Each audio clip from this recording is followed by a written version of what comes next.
Hello students, today we will study about the analytical applications of radioisotopes. In this we will see isotope dilution analysis and radiometric titrations. In isotopic dilution analysis, we will see that it is a method of determination of an unknown amount of a given species of matter mixed up in a large sample which cannot be otherwise analyzed conveniently, as for instance in assessing the amount of an active component as aureomycin in a large fermentation broth or the volume of blood in a living being. तो अगर हमको कोई large sample दिया जाता है और उसमें हमें कोई स्पीशी का अननोन अमाउंट निकालना है तो उसके लिए आइसोटोप डाइल्यूशन एनालिसिस मेथड जो है बहुत एप्ट मेथड है। और इसमें हम जो एग्जांपल्स देखेंगे वो एक्टिव कंपोनेंट ऑरियोमाइसिन का डिटर्मिनेशन लार्ज फर्मेंटेशन ब्रॉथ में और volume of blood in a living being. So first we will see what is the principle of isotope dilution analysis. It was developed by Hevesi and Hobby in 1930s and it consists in adding to the sample containing say x gram of the species, y gram of a radioisotope form of the species of initial specific activity SI counts per minute per milligram. After a thorough mixing, a small amount of the species is isolated from the mixture and its final specific activity SF is determined. Obviously, SF would be less than SI. Just with these two measurements, the unknown amount X is calculated on the principle of conservation of total activity, that is, the initial total activity should be equal to the final total activity. तो students इसमें हम सबसे पहले हेवेसी and hobby ने 1930 में ये technique develop करी थी और इसमें हमारी जो अननोन स्पीशी है वो क्या है, एक्स ग्राम है। हमारा जो सैंपल में एक्स ग्राम वो अननोन स्पीशीज़ है और उसका हमको जो है अमाउंट निकालना है तो हम y gram of a radio isotope form of the species of initial specific activity SI counts per minute per milligram हम डाल देते हैं। तो हमारा अननोन कंपाउंड जो था जो सैंपल के अंदर जिसकी हमको अमाउंट डिटरमाइन करनी है वो तो x ग्राम है और उसके साथ हमने y ग्राम लेबल्ड रेडियो आइसोटोप को हमने ऐड कर दिया है जिसकी स्पेसिफिक एक्टिविटी SI है। अब हमने दोनों को एक मिक्सचर बना दिया है x और y का और थॉरो मिक्सिंग कर दी है और फिर हमने उसकी फाइनल एक्टिविटी देखी तो वो SF आई। SF का मान जो है SI से कम होगा और on the principle of conservation of total activity कि जो एक्टिविटी जो है before mixing and after mixing वो बराबर होंगी तो उस हिसाब से हम x plus y into SF is equal to y into SI लिख सकते हैं। अब यहाँ पर अगर हमको x का मान निकालना है तो हम सिंपल मल्टीप्लाई करेंगे x SF plus y SF is equal to y SI। दोनों y टर्म्स एक तरफ ले जाएंगे और x SF एक तरफ रह जाएगा और फिर x जो है y into SI minus SF upon SF हो जाएगा।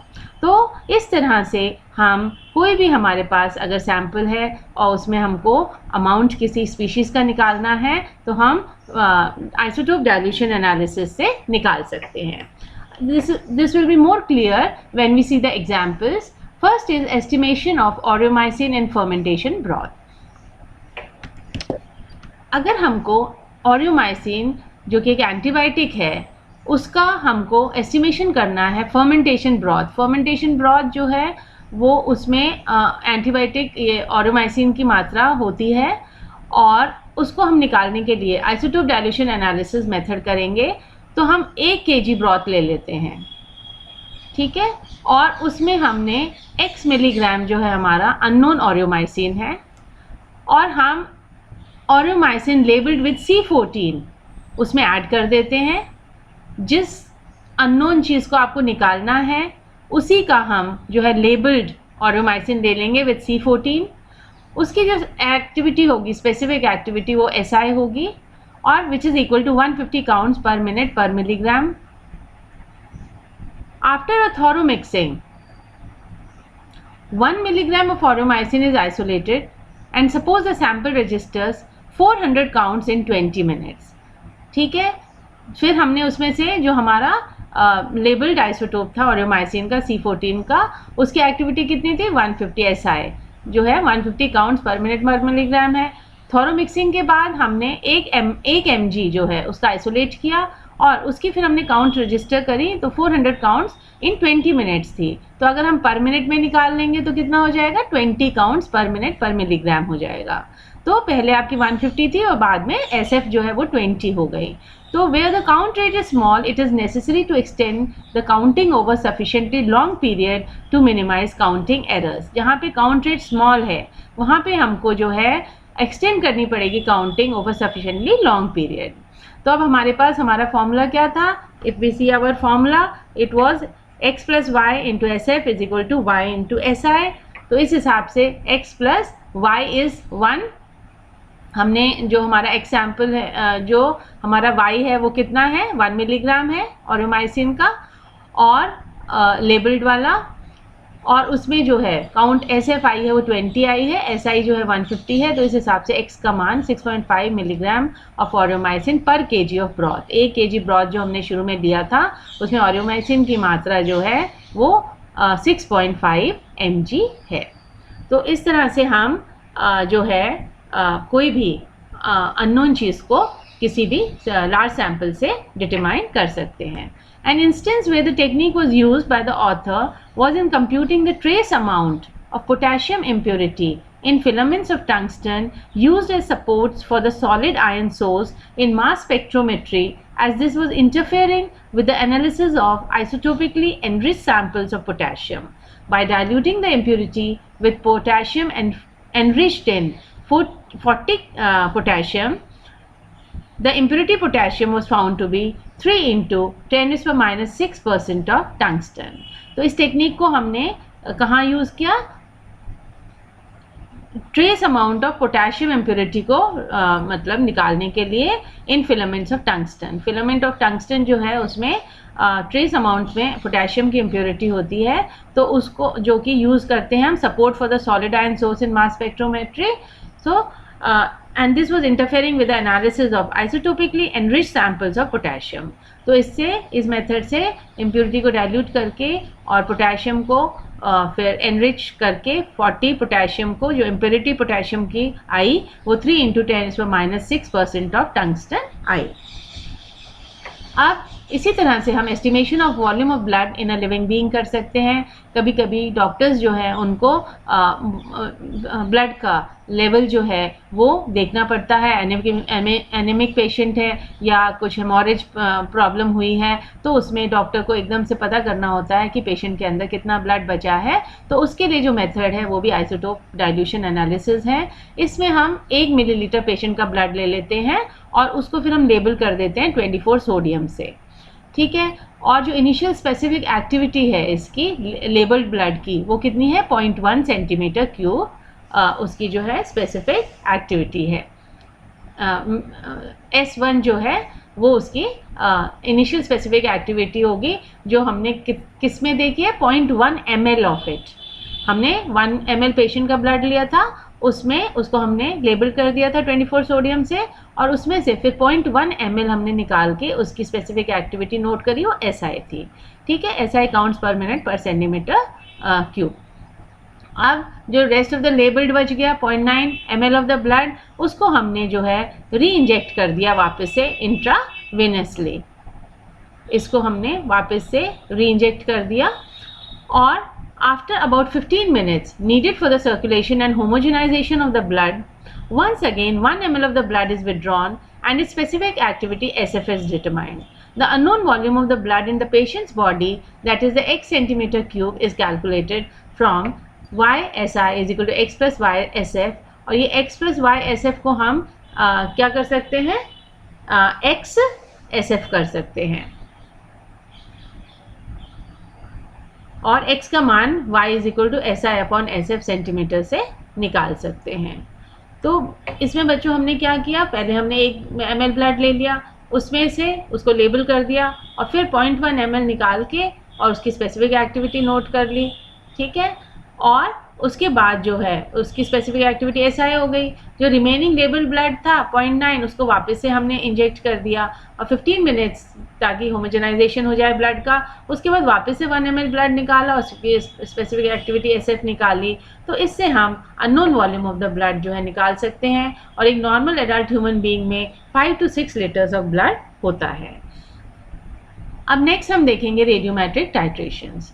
तो जिस प्रकार से हम टाइट्रेशंस हमेशा पढ़ते आए हैं, डिफरेंट टाइप ऑफ टाइट्रेशंस हमने पढ़ी हैं, एसिड बेस्ड टाइट्रेशन पढ़ी हैं, रिडॉक्स टाइट्रेशंस पढ़ी हैं, उन सब में हम देखते हैं कि हम कोई इंडिकेटर डालते हैं उसमें एंड पॉइंट को डिटरमाइन करने के लिए, क्योंकि अगर हम इंडिकेटर नहीं डालेंगे तो हमें एंड पॉइंट का पता नहीं चलेगा। एंड पॉइंट क्या होता है? The point eight which the reaction is complete between the two reactants. अगर हम इंडिकेटर नहीं डालेंगे तो कलरलेस रहेगा मामला, तो एंड पॉइंट नहीं पता चलेगा। तो डिफरेंट टाइट्रेशन में डिफरेंट हम इंडिकेटर्स यूज़ करते हैं। जैसे हमने फिनोफ्थलीन यूज़ करते हैं एसिड बेस्ड टाइट्रेशन में, मिथाइल ऑरेंज करते हैं, different according to the pH of the solution we are working in, उस हिसाब से उसमें इंडिकेटर यूज़ करते हैं, है ना। यहाँ पर हम रेडियोमेट्रिक टाइट्रेशंस में जो हमारा इंडिकेटर होगा वो रेडियो रिएजेंट होगा, ये अंतर है केवल।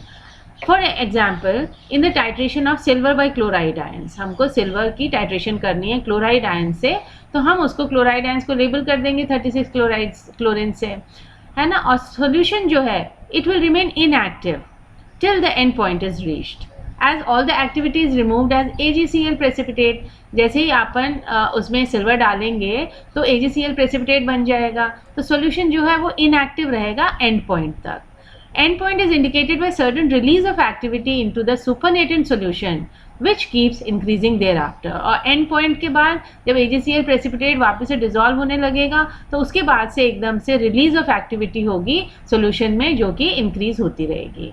इसी on the contrary, if the silver ion had been labeled with 110 Ag, the solution remains active though decreasingly so, and the end point corresponds to a sharp inflection in the activity versus titre curve. अगर हम उसका उल्टा ले लें, अगर हम silver ion को हमने लेबल कर दिया 110 सिल्वर से, तो सॉल्यूशन जो है वो एक्टिव रहेगा, है ना। और end point it correspond to sharp inflection and activity versus titre curve. It is necessary in every case that the silver chloride form precipitates out without remaining colloidally suspended. क्या ज़रूरी है इसमें कि सिल्वर क्लोराइड जो form कर रहा है precipitates out without remaining colloidally suspended, उसको कोलॉइडली सस्पेंडेड नहीं रहना चाहिए, वो जो प्रेसिपिटेट है वो उसको मतलब बाहर जो है नॉर्मल तरीके से आना चाहिए। Radiometric titrations are unaffected by changes in temperature, pH and other physical conditions. ये चेंजेस इन टेम्परेचर, pH और अदर फिजिकल कंडीशंस पे जो है अनअफेक्टेड रहता है। अगर हम दूसरी टाइट्रेशन देखें, एग्जाम्पल रेडियोमेट्रिक टाइट्रेशन का, तो इसमें जो है इंडिकेटर इसमें इनसॉल्युबल सॉलिड की तरह रहता है ना, till the end point is reached when it starts dissolving and releasing activity into the solution. For example जैसे कॉम्प्लेक्सोमेट्रिक टाइट्रेशन हो रही है कैल्शियम और EDTA की, तो उसमें हमने जो है सिल्वर आयोडेट AgIO3 इसको हम इंडिकेटर की तरह यूज़ कर रहे हैं। तो पहले तो सारे का सारा जो कैल्शियम और EDTA है जो कॉम्प्लेक्स बना देगा, तो इनसॉल्युबल सॉलिड के फॉर्म में रहेगा एंड पॉइंट तक, और जब एंड पॉइंट के बाद it starts dissolving and releasing activity into the solution. The added EDTA is all removed by calcium, and it is only after the end point that EDTA reacts with silver ion, forming a soluble Ag-EDTA complex, thereby releasing activity into the solution.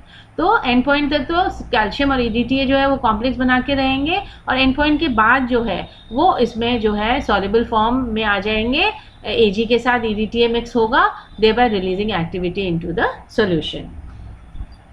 अब release of radioactive gases. Several radio reagents are known which on reaction release a radioactive gas whose amount can be measured and correlated to the amount of the reaction. As examples, तो हम कहते हैं कि काफ़ी जो radio reagents हैं वो ऐसे हैं जो कि on reaction release a radio active gas. Radio reagent जब रिएक्ट करते हैं तो वो क्या रिलीज़ करते हैं? रेडियो एक्टिव गैस रिलीज़ करते हैं, जिसका अमाउंट हम मेजर कर सकते हैं और उससे हम जो कोरिलेट कर सकते हैं रिएक्टेंट्स को, अमाउंट ऑफ द रिएक्शन को। तो पहला है एनहाइड्रस एल्यूमिनियम क्लोराइड। इसमें एल्यूमिनियम का 36 आइसोटोप यूज़ करते हैं। ये रिएक्ट क्वांटिटेटिवली करता है with water in an organic solvent, the amount of which can be determined by measuring the activity of HCl liberated. तो AlCl3 जो है वाटर के साथ रिएक्ट करके और जो HCl गैस लिबरेट करता है उसको हम मेजर कर सकते हैं और उससे हम रिएक्शन को स्टडी कर सकते हैं। Second is the kryptonated copper. Kryptonated copper मतलब उसमें जो है आपका जो है क्रिप्टॉन है और कॉपर का हमारा रेडियो आइसोटोप 85 है। Metallic copper imbibes krypton and when the foil is heated it reacts with oxygen or ozone present and release 85 chromium. Metallic copper जो है वो imbibe करता है क्रिप्टॉन में और when the foil is heated with oxygen और ozone तो क्या रिलीज करता है 85 chromium। ठीक है, तो यहाँ पर जो रिएक्शन जो है it permits the detection and estimation of less than 1 parts per million of oxygen. Next is another important application of release of radioactivity is in the determination of the pollutant SO2 in air samples. हमें पता है air samples जो है उसमें SO2 gas जो है वो बहुत बड़ा pollutant है जो कि इंडस्ट्रीज से निकल रहा है और the given air sample is bubbled through a solution of potassium iodide labeled with iodine 131. इसमें जो गिवन एयर सैंपल है उसको हमने किससे बबल किया है, पोटेशियम आयोडेट से, जिसमें कि आयोडीन का 131 जो है आइसोटोप है। तो इससे हमको जो आयोडीन मिलती है रिलीज क्या हो रहा है, आयोडीन रिलीज हो रही है 131 आइसोटोप वाली। तो उससे हम जो है स्टडी कर सकते हैं कि कितना मतलब इससे अब अपन स्टोइकोमेट्री देख के और जितना आयोडीन लिबरेट हुई है उस हिसाब से हमारे रिएक्टेंट्स का क्या वो था अमाउंट था रिएक्टिंग रिएजेंट्स का, उससे हम पॉल्यूटेंट SO2 को निकाल सकते हैं। A chloroform extract of the iodine is counted for the activity which is related to the SO2 content in the air sample. तो बच्चों इस तरह से हमने पढ़ा कि किस तरह से रेडियो रिएजेंट्स की मदद से हम टाइट्रेशंस कर सकते हैं उनको इंडिकेटर्स के रूप में यूज़ करके, और बाद में हमने पढ़ा कि कैसे हम इनका रिएक्शन करवा के जो लिबरेटेड गैसेस हैं उनसे भी हम अमाउंट ऑफ द रिएजेंट्स जो है या सैंपल में कितना अमाउंट है उनका वो हम पढ़ सकते हैं। Thank you.